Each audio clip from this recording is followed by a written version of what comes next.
Je souhaite immigrer au Canada en tant que résident permanent. Est-ce que je suis obligé de recourir au service d'un consultant en immigration ou alors moi-même, je peux me charger de réaliser, de mener ma procédure de demande de la résidence permanente au Canada? C'est la question à laquelle je vais répondre dans cette vidéo.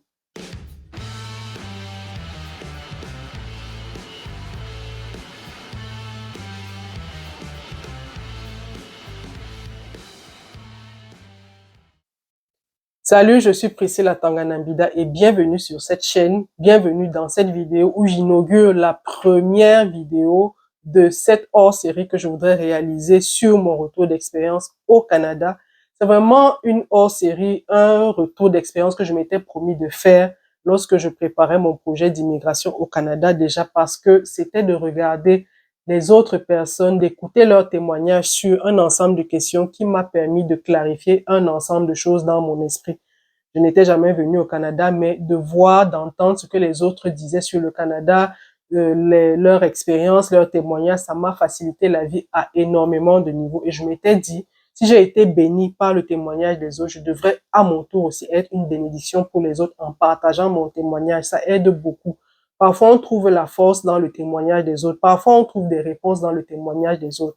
Et je voudrais ici encourager les personnes qui sentent en elles le besoin de témoigner, de partager leur expérience sur ce qu'elles ont vécu, même si ça n'a rien à voir avec le Canada, mais ce que vous avez vécu, si vous partagez, si vous sentez vraiment en vous le besoin de partager votre expérience, faites-le.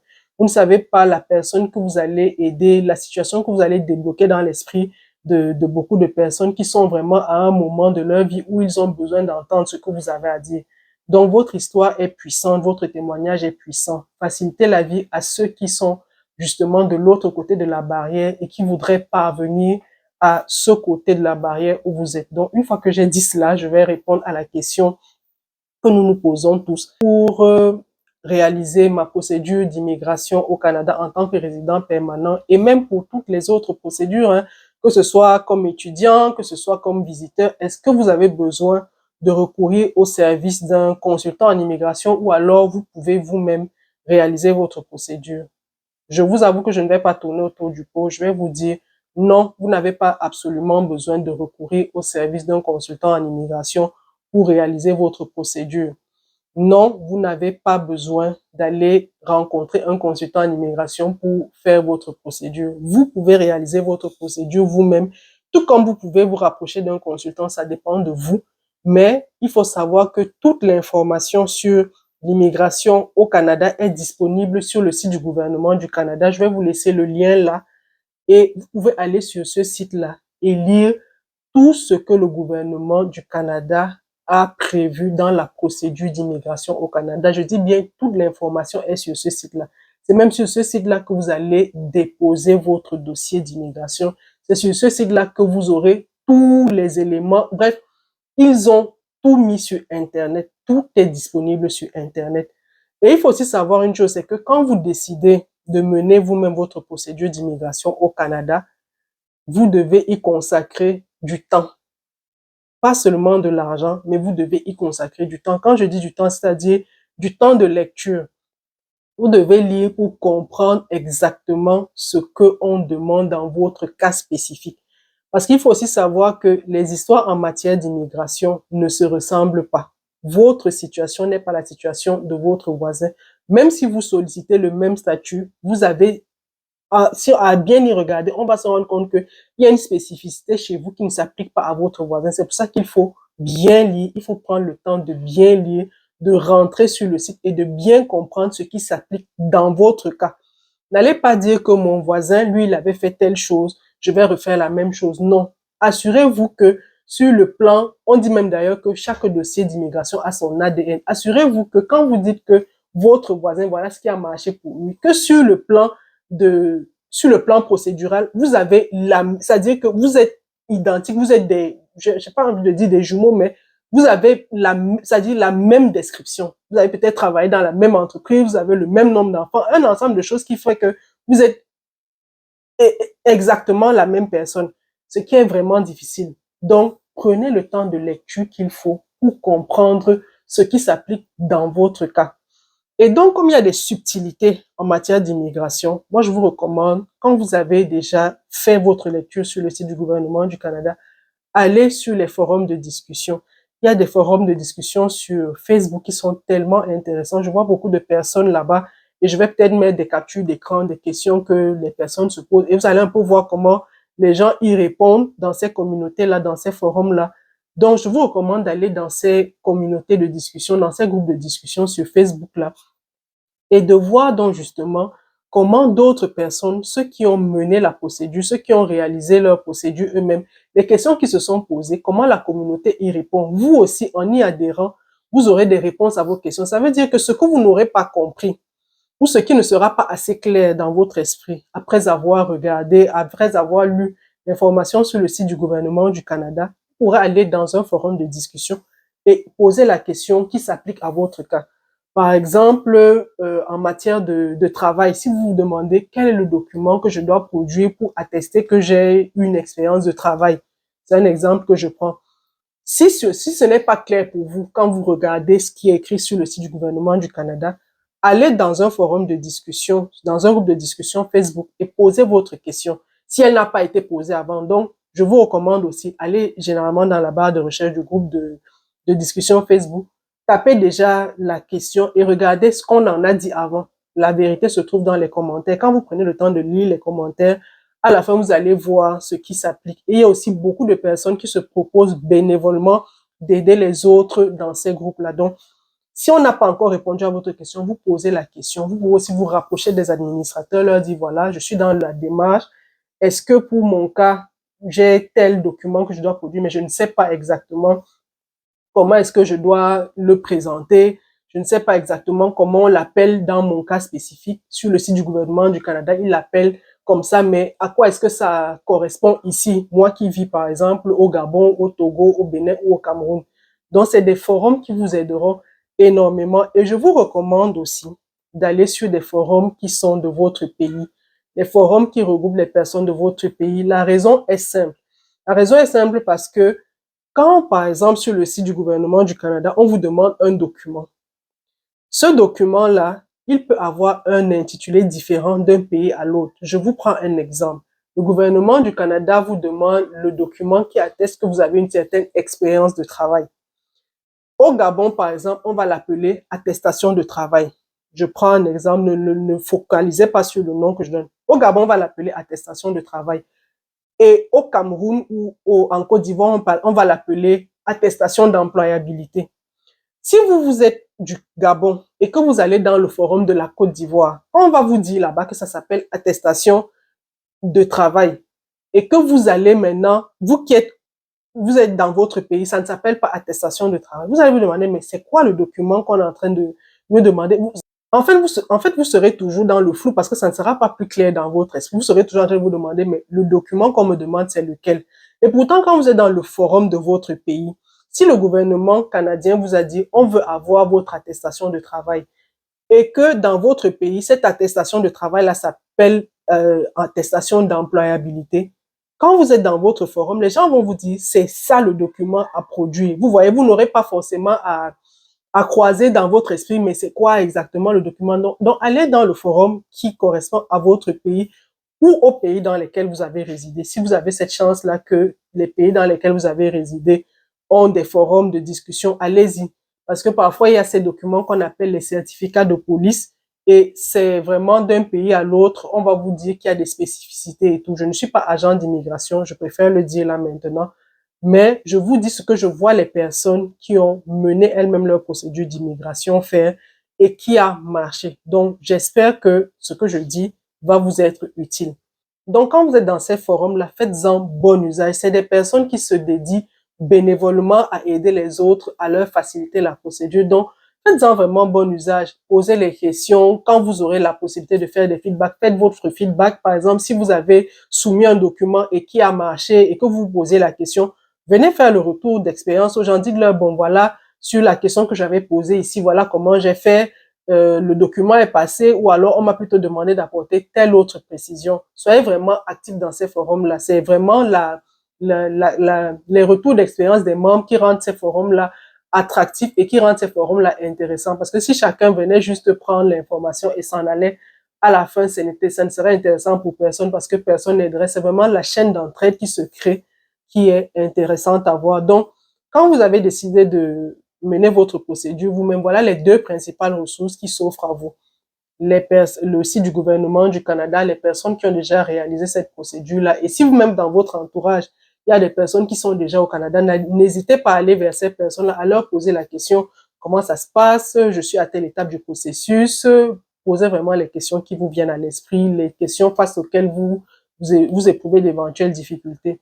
Maintenant, il faut savoir que quand vous réalisez vous-même votre procédure d'immigration, c'est vraiment à vous que toutes les correspondances sont adressées. Donc, ayez la présence d'esprit de toujours checker vos mails, la présence d'esprit de toujours checker vos courriels, vos spams en fait. Parce que bien des fois, quand on vous adresse une correspondance, je ne sais pas, dépendamment de votre adresse, si c'est Yahoo ou Google, il peut arriver que voilà, le courriel qui vous a envoyé aille dans les spams et vous êtes là, vous attendez un document. Comme vous êtes dans la boîte mail principale, ça va tomber dans les courriels et voilà, le délai peut passer et voilà, vous perdez, je sais pas, vous vous retrouvez dans une situation difficile à rattraper. Donc, sachez que quand vous menez votre procédure vous-même, voilà ce qu'il faudra faire. Être tout le temps connecté, avoir la présence d'esprit de toujours checker vos mails et vos courriels. Allez toujours regarder dans vos spams. Est-ce qu'il n'y a pas un mail là-bas que j'ai raté ou je ne sais pas. Et prenez aussi souvent l'initiative d'écrire lorsque vous vous sentez que voilà, à cette étape de la procédure, je devrais déjà avoir une réponse. Écrivez au gouvernement du Canada. Ils ont des contacts qui vous laissent là pour que vous puissiez communiquer avec eux, surtout si vous sentez que les délais sont en train de se rallonger et qu'on ne vous a pas notifié. Échangez avec eux parce que c'est vous qui êtes le porteur de votre projet, c'est vous qui savez exactement à quelle étape vous êtes, c'est vous qui maîtrisez en fait votre projet et c'est vous qui serez leur interface, c'est avec vous qu'ils vont communiquer de manière prioritaire. Maintenant que j'ai dit ça, après que j'ai dit ça, beaucoup de personnes se posent la question, mais Priscille, est-ce que c'est toi-même qui as réalisé ta procédure d'immigration ou alors tu as eu à recourir au service d'un consultant? Je vais être clair avec vous là-dessus. J'ai eu à recourir au service d'un consultant. Et ce consultant, ce n'est pas n'importe qui. Ce consultant, c'est mon père. Attention, je ne suis pas en train de vous faire de la publicité. Je vais vous expliquer par la suite pourquoi est-ce que j'ai eu à recourir au service de consultant. Après que j'ai dit ça, beaucoup de personnes se posent la question, mais Priscille, est-ce que c'est toi qui as réalisé ta procédure d'immigration ou alors tu as eu à recourir au service d'un consultant en immigration? Moi, mon époux et mes enfants, donc ma famille et moi, on a eu à recourir au service d'un consultant. Donc, parents de 5 enfants, travaillant chacun à plein temps, mon époux et moi, on s'est rendu compte que ça allait être vraiment difficile de dire là maintenant que on va s'asseoir, comprendre la procédure d'immigration, assembler les pièces au format demandé par le gouvernement, bref, faire ce qui était recommandé. On s'est rendu compte qu'on ne pouvait pas le faire. Vraiment, on se connaît. Chacun de nous connaît de quoi il est capable. À ce moment-là, quand je rentrais du travail le soir, j'étais tellement fatiguée que je ne me voyais pas encore m'asseoir, lire. Déjà, faire les devoirs aux enfants, c'était difficile. Maintenant, s'il fallait encore, après avoir fait les devoirs aux enfants, m'asseoir, comprendre la procédure, rendu à telle étape, voilà ce qu'il faut faire. En plus de ça, suivre les mails, c'était une grosse charge mentale, je vous avoue. C'était une trop grosse charge mentale pour mon époux et moi. On s'est dit, bon, ça va nous coûter ce que ça va nous coûter, mais au moins, ça va nous apporter la paix de l'esprit. Ça va nous apporter la paix de l'esprit de savoir que c'est un parent qui s'occupe de notre procédure parce que même si c'est mon père, j'ai dû le payer. Il est consultant, donc il a ses charges et tout. J'ai dû le payer pour qu'il réalise la procédure. Et aussi, là, je voudrais donner aussi à ceux qui voudraient recourir au service d'un consultant les critères sur lesquels il faut être regardant quand vous allez sélectionner un consultant en immigration. Si vous décidez de recourir au service d'un consultant en immigration, déjà, prenez quelqu'un qui est assermenté. Je me rends compte que beaucoup de personnes ne savent pas que les consultants en immigration au Canada, c'est un métier encadré, c'est un métier qui n'est pas, c'est pas tout le monde qui rentre là-dedans. De manière générale, même au Canada, quand vous entendez que quelqu'un est dans une profession, il y a un certain cadre qui est il y a un certain cadre qui est placé autour de ce métier-là. Et donc, assurez-vous que votre consultant en immigration est assermenté parce que c'est une profession encadrée ici au Canada. Je vais vous donner le site sur lequel vous pouvez vérifier que l'agrément de votre consultant est encore valide. Parce que beaucoup de personnes se font arnaquer par des personnes qui ne sont pas des consultants, des personnes qu'ils ne pourront pas poursuivre si jamais leur procédure n'aboutit pas, des personnes sur qui ils n'ont aucune emprise. Donc, validez déjà que la segmentation de votre consultant en immigration est encore valide. Je vais vous laisser le site là. Quand vous allez vous rapprocher de votre consultant, vous lui poserez juste la question, c'est quoi votre numéro, je ne sais pas comment on appelle ça, mais il va vous remettre un numéro et vous allez sur le site, vous checkez juste que le numéro qu'il vous a donné correspond bien à son nom. Donc, il faut faire très attention. C'est comme en matière d'investissement. Quand une entreprise vient vous voir et vous dit, voilà, on vous promet un rendement de temps et ça, faites votre due diligence. En matière d'immigration, faites vos recherches. Ne vous contentez pas de ce que les autres vous ont dit. Je vous ai dit que chaque projet d'immigration a son ADN, chaque projet d'immigration a sa réalité. Donc, ne partez pas sur la base de ça a marché pour lui, ça va marcher pour vous. Non, faites vos recherches, faites vos propres recherches. Demandez à votre consultant en immigration, c'est quoi votre numéro d'assermentation? Allez valider, est-ce que ce numéro-là existe?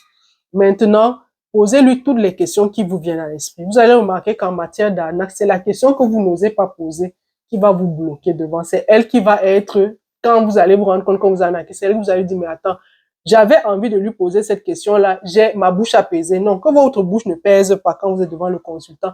Posez-lui toutes les questions, posez-lui toutes les questions. Et je vous ai dit, les forums Facebook sur lesquels les gens discutent, vous pouvez aller là-bas et poser la question à ceux qui ont eu recours à des consultants en immigration, leur demander quels sont les points que je dois valider si je veux recourir au service d'un consultant en immigration.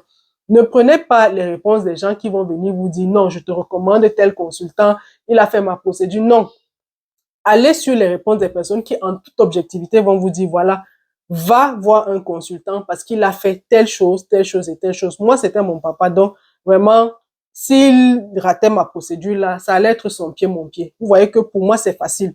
Mais pour vous, je ne sais pas vers quel consultant vous allez aller. Je ne sais pas si vous savez, si vous avez un moyen de pression sur lui, si vous avez quelqu'un de sa famille à qui vous pouvez, sur qui vous allez vous accrocher si jamais vous vous rendez compte que le monsieur est en train de vous tourner en bourrique. Bref, prenez vos dispositions. Ça coûte tellement cher cette procédure-là que venir s'amuser là avec votre argent, je ne veux pas que les gens vous fassent ça. Donc, prenez la peine de faire vos recherches et de sélectionner votre consultant sur un ensemble de critères que vous vous êtes fixés. Moi, je n'ai pas envie de dire aux gens ici les éléments qu'ils vont valider pour choisir leur consultant. Chacun sait ce qu'il cherche, chacun sait le risque qu'il est prêt à prendre. Il y a des personnes qui vont vous dire, même si je n'ai jamais vu mon consultant physiquement, le fait qu'il ait fait marcher le projet d'un tel autre, moi, ça me suffit. Alors, petite précision qui m'est venue à l'esprit pendant que je faisais le montage de cette vidéo, je me suis dit qu'il était important que je vous la donne, ce n'est pas le fait de prendre un consultant en immigration qui garantit le succès de votre procédure d'immigration. Ce n'est pas parce que vous avez eu à recourir au service d'un consultant en immigration que vous allez obtenir votre résidence permanente. Non, il n'est pas établi que le fait de passer par un consultant en immigration vous garantit la réussite de votre procédure. Ce n'est pas parce que vous passez par un consultant en immigration que vous aurez absolument votre résidence permanente ou bien que vous aurez votre permis d'études ou votre visa visiteur. Non, absolument pas. Des personnes font leur procédure et réussissent, comme des personnes font leur procédure et échouent. Pareillement, des personnes passent par des consultants et réussissent. Des personnes passent aussi par des consultants et échouent. Donc, n'allez pas vous mettre en tête que le seul moyen d'avoir votre document, c'est de passer par un consultant. Non. La seule chose qui a le seul intérêt de ce que je vois jusqu'ici à avoir un consultant, c'est que le consultant, parce qu'il a déjà eu à faire beaucoup de cas, acquiert une expérience qui est vraiment bénéfique pour ceux qui viendront le consulter. Par exemple, vous, quand vous allez aller faire votre procédure vous-même, imaginons que vous avez vécu dans plusieurs pays. Vous allez vous poser la question du format sous lequel vous allez présenter vos documents si vous y allez seul. Le consultant, par le fait qu'il a déjà eu à avoir beaucoup de cas similaires aux vôtres, a déjà ce raccourci-là. C'est-à-dire que le fait que lui, il ait géré plusieurs cas avec des spécificités vraiment propres à chaque cas, fait qu'il a une expérience qui est telle que vous, quand vous venez, vous n'avez que votre connaissance de ce que vous avez lu sur le site. C'est le seul avantage. Mais ça n'empêche pas que vous-même, vous pouvez lire et comprendre. Comme je vous ai dit, il y a plein de ressources gratuites à votre disposition. Donc, n'allez pas croire que le seul moyen pour réussir à avoir ces papiers, à valider sa procédure, c'est d'avoir un consultant. Non, vous pouvez passer par un consultant et ça ne marche pas. Il faut vous mettre ça en tête. Même si vous avez payé le consultant, vous pouvez passer par lui et ça ne marche pas. Admettez-le. Parce que beaucoup de personnes vont venir insulter les consultants, dire, ah, mais je suis passé par un consultant et ça n'a pas marché. Non. Le consultant, ce n'est pas la garantie que votre projet va marcher. Le consultant a juste l'avantage d'avoir de l'expérience, la connaissance des lois et réglementations du Canada en matière d'immigration. Voilà, c'est la précision que je voulais apporter. Et je m'étais dit pendant le montage qu'il fallait que je vous la donne. Donc, maintenant que vous avez recruté votre consultant et qu'il se charge de votre procédure, je voudrais vous dire de rester vigilant. Je ne sais pas comment vous allez mettre ça en œuvre dans la relation que vous avez avec votre consultant. Je ne sais vraiment pas comment vous allez le mettre en œuvre. En tout cas, je vais peut-être vous dire comment je fonctionnais avec mon consultant, qui est mon père, pour que vous compreniez. Alors, on avait ils avaient une application qui s'appelle Officio. Donc, tous les documents que je transmettais à mon consultant, donc à mon père, étaient sur Officio. Ça veut dire que je savais exactement les documents, mes documents qui avaient été transmis au gouvernement du Canada. Ça veut dire que mon acte de naissance, tel qu'il avait été transmis au gouvernement du Canada, je pouvais le voir sur le site de Officio, mes documents de travail, mes bulletins de paie, bref, j'avais accès à toute la documentation qui était transmise au gouvernement du Canada via le portail Officio. Maintenant, je vous dis de rester vigilant. Pourquoi? Parce que, comme je vous l'ai dit, en parcourant les forums de discussion Facebook, je m'étais rendu compte que il y avait des personnes qui se retrouvaient dans des situations vraiment très compliquées à cause de leurs consultants. Visiblement, des consultants avaient fait parfois des montages qui les impliquaient et qui, à la fin, leur ont valu comme des interdictions du territoire, vraiment des sanctions très lourdes et face auxquelles ils ne pouvaient rien dire. Parce qu'une fois que vous avez signé que tel sera votre consultant, c'est-à-dire c'est lui qui sera l'interface entre, c'est lui qui sera l'interlocuteur du gouvernement du Canada dans le cadre de votre procédure. C'est vraiment à lui qu'on adresse toutes les correspondances. Vous pourrez être informé, mais c'est le consultant qui viendra vous dire. Donc, même si on se rend compte qu'il y a quelque chose de flou, la première personne à qui le gouvernement du Canada va s'adresser quand il va se poser une question sur votre dossier, ce sera votre consultant. Et je vous demande donc de rester vigilant. Pourquoi? Parce que plein de personnes se plaignaient justement de ces montages-là que les consultants auraient fait à leur insu. Et à la fin, les sanctions lourdes qu'ils ont écopées étaient telles que pour réparer ça, c'était très difficile. Parfois, la plus lourde de ce que j'ai vu, bon, certains vont dire que c'est pas si lourd, c'est pas tant que ça lourd, mais c'est quand même une sanction qui vous tombe dessus alors que vous n'étiez pas au courant. Je crois que c'était une interdiction du territoire. La période, je sais plus, peut-être c'est 5 ans, peut-être, je me rappelle plus très bien. Mais c'était du fait du consultant parce que le consultant a voulu essayer quelque chose qui n'a pas marché et voilà, la sanction est tombée. Donc, restez vigilant. Trouvez vraiment le moyen, quand vous transmettez les documents à votre consultant, trouvez le moyen d'être au courant de ce que lui, à son tour, transmet au gouvernement du Canada.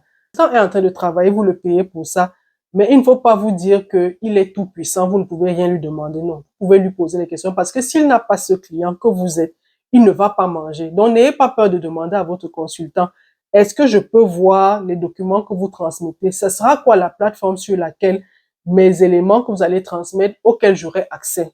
Moi, je vous dis, dans notre cas, on avait accès à Officio. Et jusqu'à présent, quand j'ai parfois besoin d'un acte de naissance scanné des enfants, quand j'ai besoin d'un document, c'est sur Officio que je vais récupérer ça. Donc, demandez à votre consultant, ce sera quoi la plateforme sur laquelle on va héberger mes documents. Maintenant, votre consultant peut ne pas avoir de plateforme. Bref, ce sera vraiment à vous de juger, mais restez vigilant, restez vigilant. Trouvez le moyen vraiment de valider que toutes les pièces qui sont transmises au gouvernement du Canada vous concernant, que vous ayez pris connaissance de ça et que tout ce qu'on va dire, tout ce que le consultant va prendre comme initiative dans votre dossier, vous serez au courant. Donc, voilà un peu mon témoignage, voilà un peu ma réponse à la question, est-ce que je suis obligé de recourir au service d'un consultant en immigration? Non, vous n'êtes pas obligé de recourir au service d'un consultant en immigration. Vous pouvez vous-même vous charger de votre procédure d'immigration. Beaucoup de personnes le font. Beaucoup de personnes aussi recourent au service d'un consultant en immigration. Je vous ai dit que moi, dans notre cas, avec mon époux, vraiment, le temps, c'était un enjeu. On ne pouvait pas s'asseoir là, dire qu'on va chaque soir venir comprendre. Déjà, même que la lecture, là, moi, ça me donne mal à la tête. Comprendre les procédures, les subtilités et tout ça. Donc, je n'avais vraiment pas le temps pour ça. Le soir, quand je rentrais, il fallait que je m'occupe de mes enfants, que je m'occupe de ma famille. S'il fallait encore ajouter quelque chose comme ça, qui est même stressant parfois, parce que ça stresse, ça stresse de voir tout ça. Je me suis dit, je paye ma paix d'esprit, on paye notre paix de l'esprit, on recrute un consultant, voilà, il fait le nécessaire et il suit ça là-bas. C'est lui qui aura besoin d'être connecté, c'est lui qui devra répondre. Bref, c'est ce que nous, on a choisi comme solution et voilà, ça nous a plutôt réussi. Donc, ne vous découragez pas. Si vous sentez que vous pouvez faire votre procédure, allez-y vous-même, faites votre procédure. Faites votre procédure. Il y a beaucoup de ressources gratuites qui vous permettront de réaliser votre procédure. Je ne vais pas vous mentir ici. Beaucoup de personnes font leur procédure seules et réussissent à avoir leurs documents dans des délais excellents. Donc, vous pouvez le faire. Si c'est une vidéo qui vous a intéressé, faites-moi savoir en commentaire. J'invite encore ici toutes les personnes qui ont eu à vivre des expériences, qui ont eu à faire des choses qui étaient challengeantes pour elles. J'invite ici encore toutes les personnes qui ont eu des expériences, qui ont eu à déjà traverser cette étape de l'arrivée au Canada et qui sentent en elles le besoin de témoigner parce que ça aide beaucoup de personnes. Je ne vous dis pas le nombre de vidéos que j'ai consommées pendant que j'étais au Cameroun, le nombre de vidéos que j'ai consommées des personnes qui venaient raconter leur histoire, raconter leur témoignage, nous dire comment ça s'est passé, comment elles ont procédé, etc. Moi-même, parfois, il y a des questions que je posais à mon consultant après avoir regardé une vidéo. Ça dit, je regarde une vidéo comme ça, je me rappelle, je me retiens, je dis, mais attends, est-ce que pour telle phase-là, tu es sûr que tu as fait ceci? C'était mon père, mais on était déjà dans la phase c'était client, fournisseur, donc je lui posais toutes les questions qui me venaient à l'esprit parce que vous savez que parfois c'est la question que vous n'osez pas poser, je vous l'ai dit précédemment, c'est la question que vous n'osez pas poser là qui va vous bloquer devant. Vous allez vous dire, mais un jour j'ai vu une vidéo, j'ai voulu lui poser la question, mais comme c'était mon père, j'ai eu peur. Non, moi je lui posais toutes les questions avec mon époux, on lui posait toutes les questions. Quand mon mari regardait quelque chose, s'il avait une interrogation, il se rapprochait de moi, il me disait, mais est-ce que le pater a fait ceci comme ça? Je lui dis, mais tu peux lui poser la question. Il lui posait la question. Et mon père répondait à toutes les questions. C'est-à-dire que il répondait à toutes les questions. Déjà que je ne lui laissais pas le choix. Dès que j'ai posé ma question là, s'il l'a oublié, le lendemain, je lui fais le voix, je dis, écoute, sur telle question, tu ne m'as pas encore répondu. Donc, restez vigilant si vous décidez de recourir au service d'un consultant. Restez vigilant, vérifiez tous les documents que votre consultant va transmettre. Si c'est une vidéo qui vous a été utile, comme je vous l'ai dit, n'hésitez pas à la partager, laissez-moi un commentaire. Donc, laissez-moi en commentaire ce que vous aimeriez savoir sur la vie au Canada. Je vais faire une hors-série. Donc, faites-moi savoir dans les commentaires quelles sont les questions que vous vous posez par rapport à votre arrivée au Canada. Si c'est un projet qui est le vôtre, faites-moi savoir. Est-ce que vous avez des questions précises sur le Canada? Est-ce que je pourrais déjà y répondre? Je ne sais pas, mais en tout cas, c'est des questions sur lesquelles j'ai déjà un avis tranché, un avis assez clair. Je n'hésiterai pas à vous faire une vidéo. Je vous dis à très bientôt pour une prochaine vidéo. Prenez soin de vous. Bye bye.